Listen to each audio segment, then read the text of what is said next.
Okay.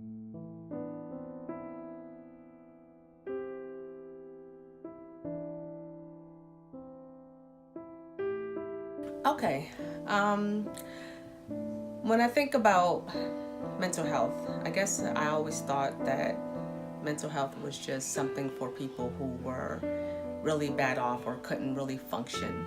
Um, but a few years ago, maybe about 5 years ago, when I was getting my undergrad degree, I decided that I don't know that I decided, I just had this strong feeling that I should probably get into the mental health field. So I did some research and decided to enroll at Liberty University.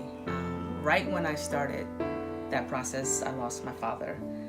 Um, as children, we know that at some point in time we're going to lose our parents, but I didn't realize how hard losing him was going to affect me.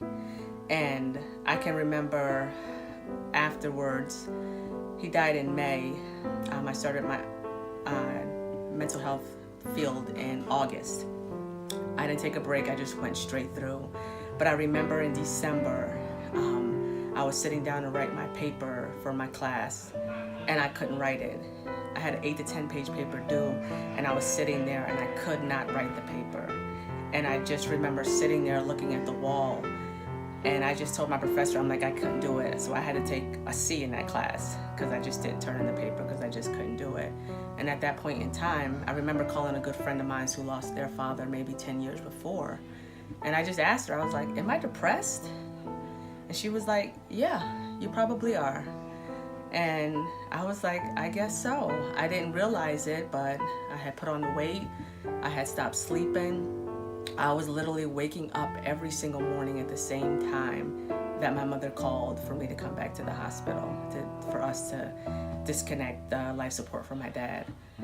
And I didn't realize how much it had taken over my life.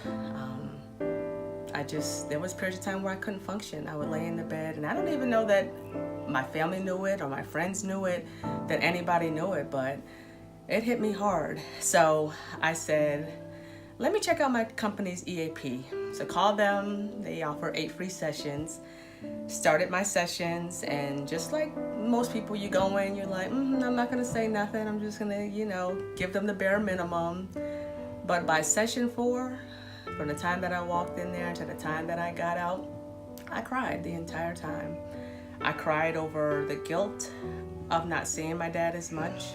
I cried over the guilt of leaving him to die by himself. I cried about, I don't know, just losing him so young. So now that I'm a licensed professional counselor associate, these are things that I can empathize with people. I can understand where they're coming through, and not to label them as anything, but they just need some help or someone to talk to or someone for a shoulder to cry on, even if it's a stranger.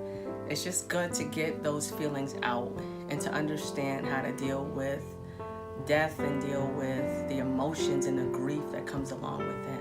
And that it's okay, that you don't have to be ashamed to go through that process, because everyone unfortunately is going to have to go through that process at some point in time in their lives. So that's the one thing that I have learned in my journey is just, it's okay.